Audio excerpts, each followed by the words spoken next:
some reason, for me, sounds, or like rhythms, I see as shapes. So when I was a teenager and I was sitting there frustrated trying to get my time really good, I realized that every drummer I heard had a shape. So I'd be like, oh, if I just keep that shape in my head, or I started drawing the shapes on my snare.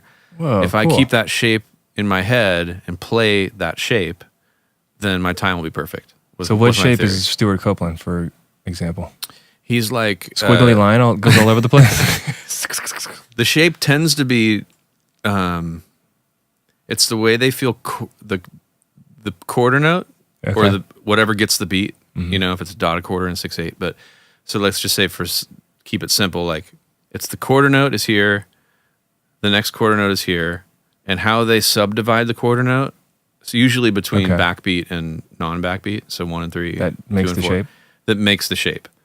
So interesting. So there'd be like kick, snare, and then anything in between that would create the shape that's in between it. So that like kind of makes sense. There's people who there's drummers like Jeff Porcaro and John Bonham and Peter Erskine, and there's a handful of drummers that have a pretty square shape.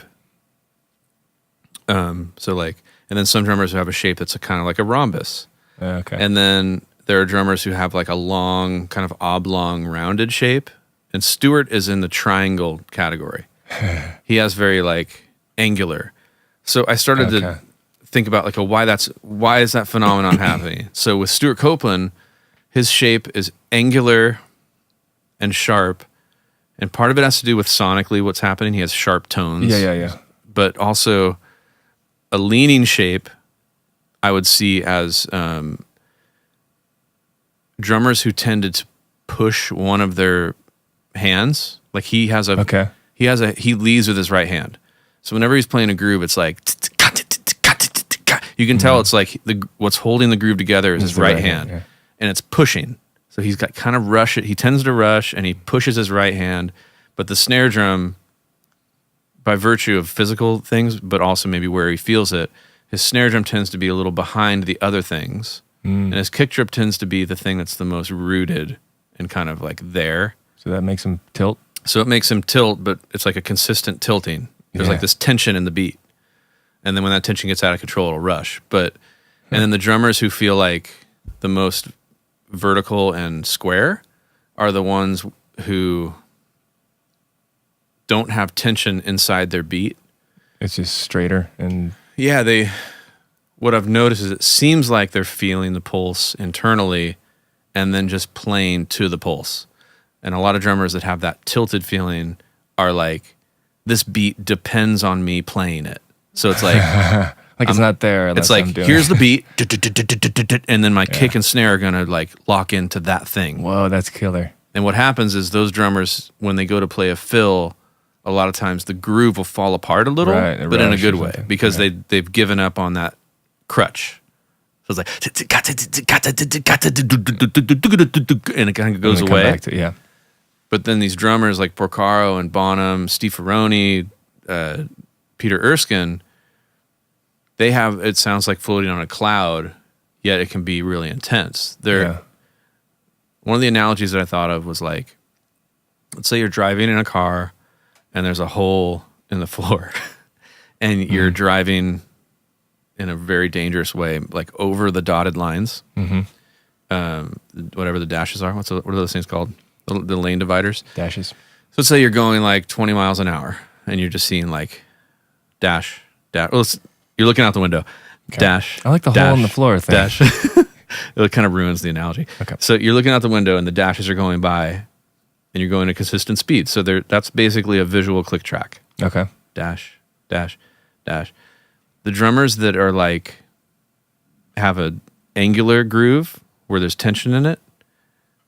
Oh, the point of this is you have a ball in your hand, and the idea is to place the ball on the dash.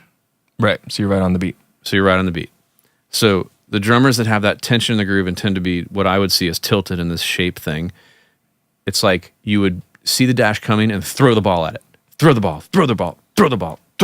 Oh, I hit it. I missed it. The drummers who have this upright shape They literally go, I know when the dash is going to be here, and they just drop the ball, drop the ball, relaxed, boom. There's the beat.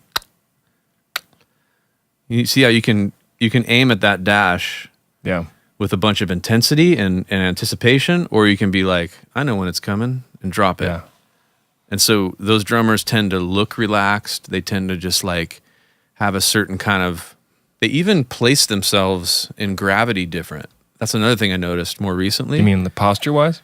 Yeah, you can see in their posture that they're not leaning, and they're very centered. They have a good center of gravity, and so when they play, there's no tension in their body either. So their body becomes more of an expression of their mental state. And when you look at these drummers that have this intense feeling, usually they're like leaning towards the hi-hat or leaning towards the ride. Yeah. And they create this thing in their body that if they were to go play a different drum, their center of gravity has to shift. And therefore the time shifts because... Yeah, because every little millisecond it counts. Yeah. With rhythm. Like think of it in the extreme. Like imagine if I put you as off balance as I possibly could on the drum throne and then said, now play a shuffle on the ride. And you're almost falling off the stool towards the ride. And then I said, okay, now while playing, go off balance totally toward the hi-hat and switch to the hi-hat. Yeah. The chances of their time being consistent would be like nil. Yeah, it's impossible.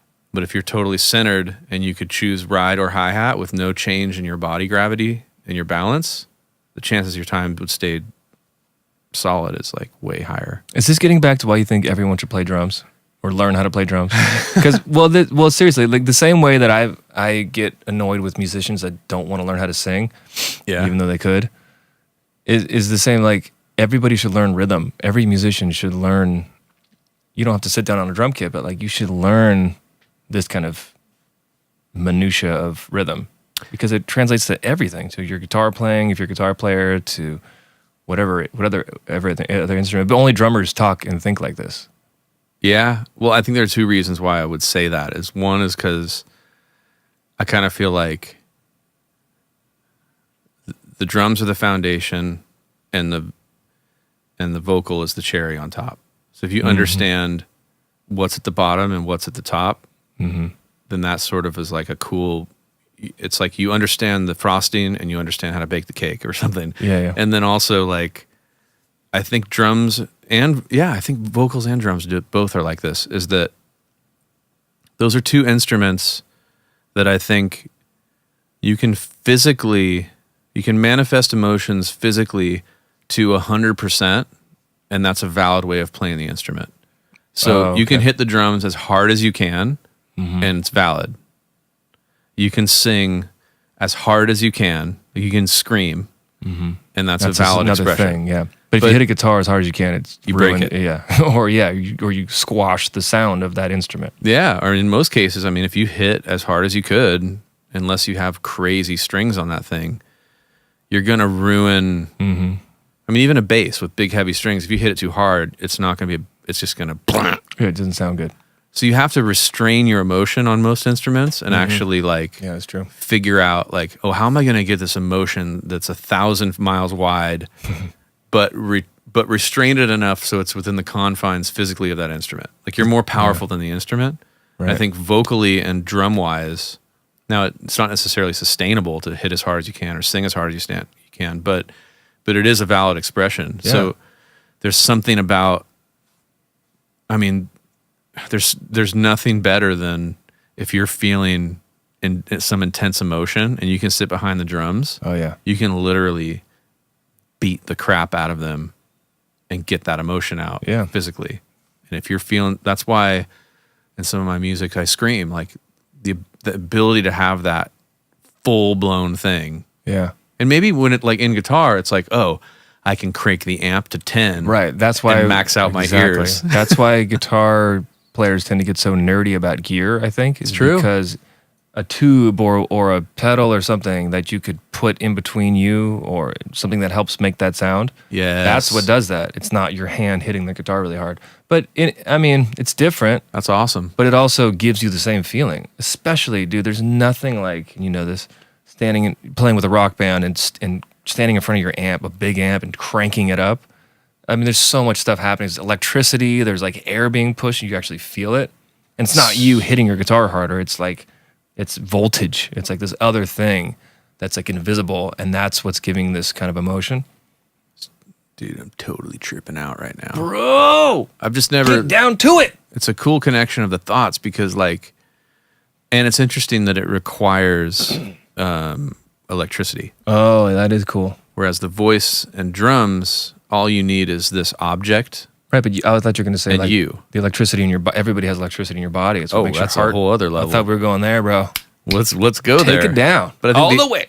There's something visceral about the voice. There's something visceral about drums. And they're probably the two oldest instruments. Right, yeah. Because obviously there was very little technology required to make both. But there's a sophistication, obviously, to amplified instruments and like... Yeah. But that's killer that it is like you get this visceral thing through the amp, like through the...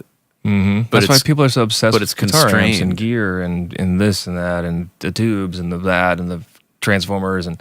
Because that's where the power, that's where that comes from. That's where that energy comes from. Yes. And in recording, that's where I get in love with room mics and in love with compression because I want drums to sound like they sound when I'm playing them. Yeah, yeah. And in order to get that kind of like unbelievable impact that you feel when you're playing, you can't just get that by putting a mic on a drum. Right. It just doesn't translate for some reason, or at least not to me.